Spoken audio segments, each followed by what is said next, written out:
Olá, meus irmãos, mais uma vez aqui, pastor Eduardo Gomes.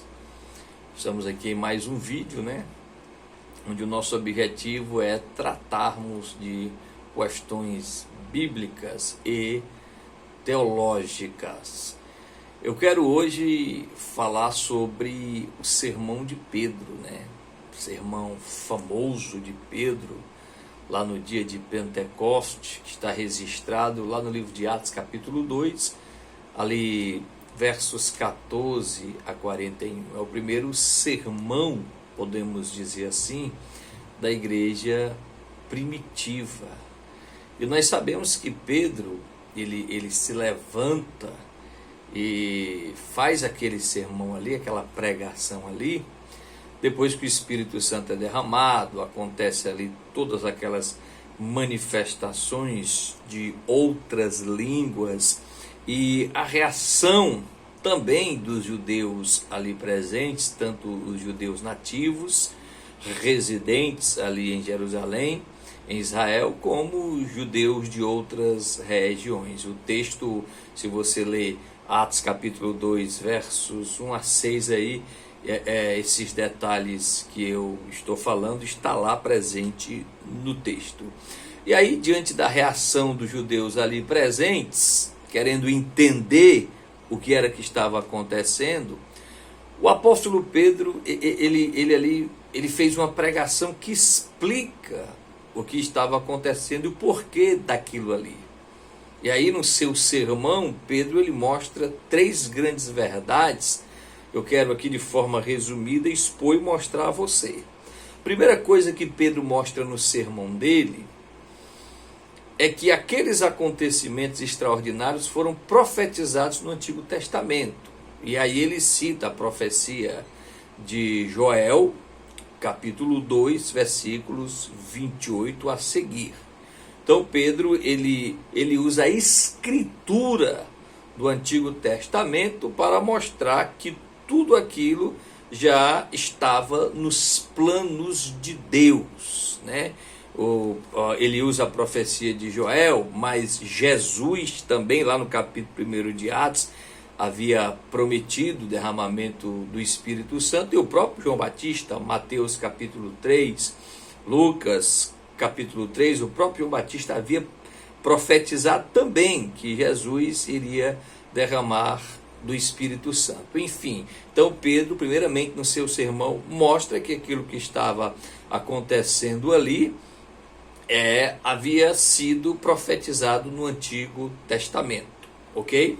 Mas a segunda coisa que Pedro ele mostra ali no seu grande sermão, sermão cristocêntrico, para explicar o que está acontecendo ali para os presentes, Pedro ele mostra que Jesus era realmente o Messias, porque o objetivo dele no sermão é explicar o fenômeno ali do derramamento do Espírito Santo, mostrar que aquilo ali é o cumprimento da promessa de Jesus que esteve entre eles, pregou entre eles, fez maravilhas entre eles, os judeus ali, e que agora, tendo ressuscitado, estava cumprindo a promessa de dar aos discípulos, como também à igreja, do seu Espírito Santo. O que é que Pedro vai mostrar em segundo lugar?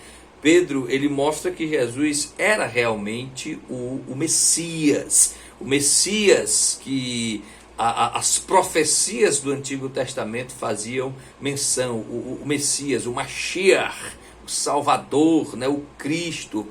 E Pedro, ali na sua pregação, se você ler todo o conteúdo da pregação petrina, você vai perceber que na sua mensagem ele oferece três provas. Quais são essas provas? Primeiro, suas obras, as obras de Jesus, Pedro ele chama a atenção dos judeus a respeito de todas as maravilhas, prodígios e sinais que Jesus havia realizado entre eles e que eles eram testemunhas. Ele cita isso no versículo 22 do capítulo 2. Então ele mostra as obras de Jesus, que são obras messiânicas, porque as profecias do Antigo Testamento enfatizavam que quando o Messias surgisse na história, ele iria realizar estes sinais, essas maravilhas que são chamados de sinais messiânicos, sinais que serviriam de evidência e prova de que Jesus era realmente quem ele estava dizendo que era. Ainda no seu sermão, para mostrar que Jesus era realmente o Messias, Pedro ele também cita como prova a ressurreição de Jesus, né? Está aí nos versículos 24, 25, 26, 27, 28 de Atos capítulo 2. Se você prestar atenção, você vai observar que no versículo 24, Pedro disse que Deus ressuscitou Jesus e que não era possível que ele fosse retido por ela, retido pela morte. Depois, no versículo 25 a 28, o apóstolo Pedro cita ali o Salmo 16, verso 8 a 11. E aí ele fez a citação deste salmo para mostrar a Israel que a morte e a ressurreição do Messias também faziam parte da vontade de Deus. Ele então apontou que Davi, que no caso é o autor do salmo, não poderia estar falando de si mesmo, da pessoa dele, né? Porque Davi depois morreu e não saiu da sepultura, o corpo só vai ressuscitar no advento da ressurreição dos mortos. Mas Pedro mostra que o salmo ali se referia à ressurreição de Jesus, ou seja, Davi profetiza e fala sobre a ressurreição de Jesus através do Espírito Santo, né? E aí, a terceira prova que Pedro oferece no seu sermão para evidenciar que Jesus era o Messias é o ministério do Espírito Santo no dia de Pentecoste, que aconteceu e que ele está dando esse sermão para explicar. Pedro mostra isso no versículo 33 do capítulo 2, né? O versículo 33, ele diz assim: de sorte que, exaltado pela destra de Deus, e tendo recebido do Pai a promessa do Espírito Santo, derramou isto que é o Espírito Santo, que vós agora vedes e ouvi, né?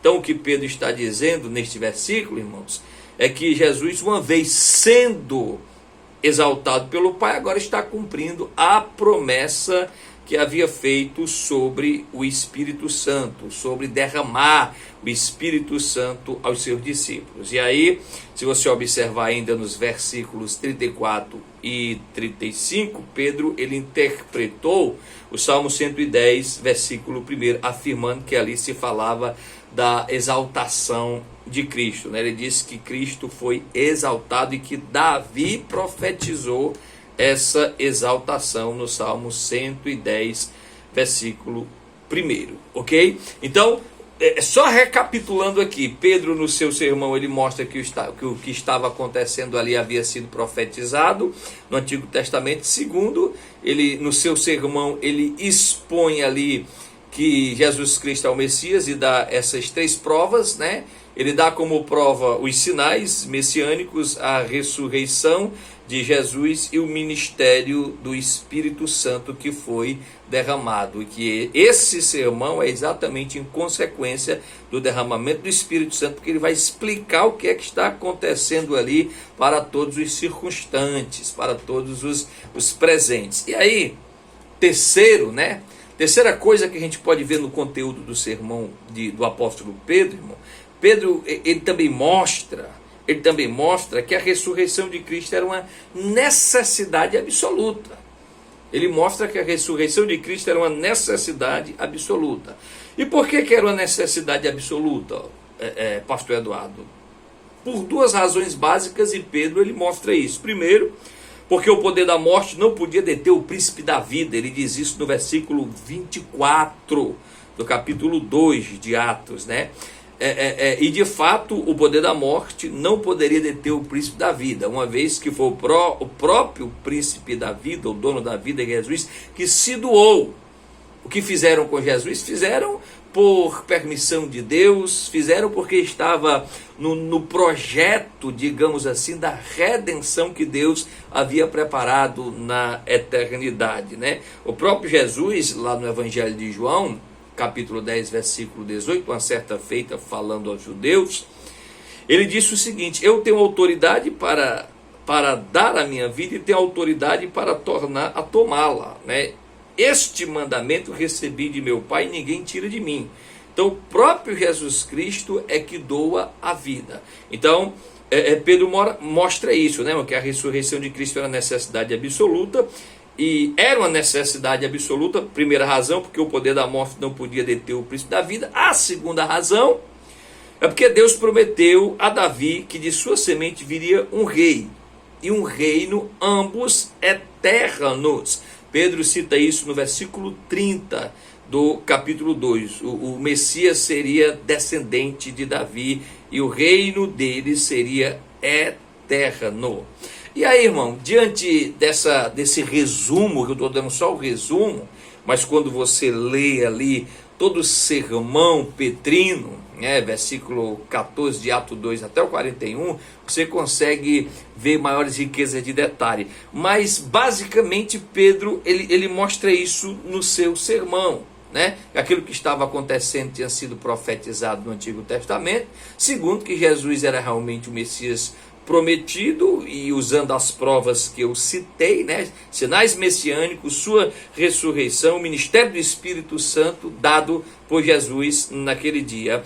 E em terceiro lugar, Pedro mostra que a ressurreição de Cristo era uma necessidade absoluta. E aí a gente vê o resultado do sermão de Pedro, quando lê os versos 37 a 41, né? A mensagem de Pedro, ela comoveu profundamente sua audiência. Quando a gente lê o versículo 37, a gente vê a expressão compungiram-se, né? E no grego, queridos irmãos, o significado mais próximo de compungiram-se é ter o coração traspassado. É ter o coração traspassado. Isso significa que as pessoas sentiam dor e sofrimento conscientes que foram feridas em seu íntimo a ponto de terem vergonha de si mesmas. Por quê? Porque a exposição de Pedro jogou em rosto o crime que eles cometeram, a perversidade que eles cometeram em relação ao Filho de Deus. Irmãos, tamanho foi o poder de persuasão do Espírito Santo, que mesmo sem Pedro ter feito um convite, um apelo, seus ouvintes perguntaram: que faremos, irmãos? E aí a pergunta foi motivada por um sentimento profundo de culpa. Espírito Santo operou no coração deles a graça, e eles sentiram a culpa de terem rejeitado os filhos de Deus e foram curvados ante a exposição cristocêntrica petrina e se arrependeram de seus pecados. E aí, meus queridos irmãos, o texto aí termina, né, a conclusão diz que Pedro, naquele sermão, ele foi agregado à igreja quase 3.000 almas, ou 3.000 almas. 3.000 almas se converteram.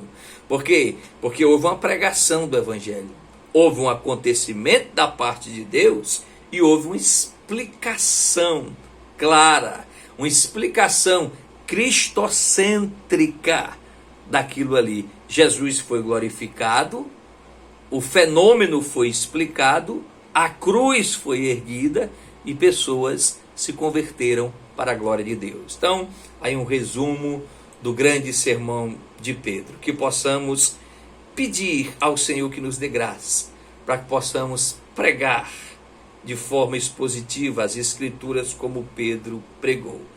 Pregar sobre a graça e autoridade do Espírito Santo e ver o Espírito Santo convencer homens e mulheres dos seus pecados. Deus abençoe. Se você gostou do conteúdo, se você gostou da mensagem, dá o like, se inscreve no canal, compartilha o vídeo. Um abraço a todos.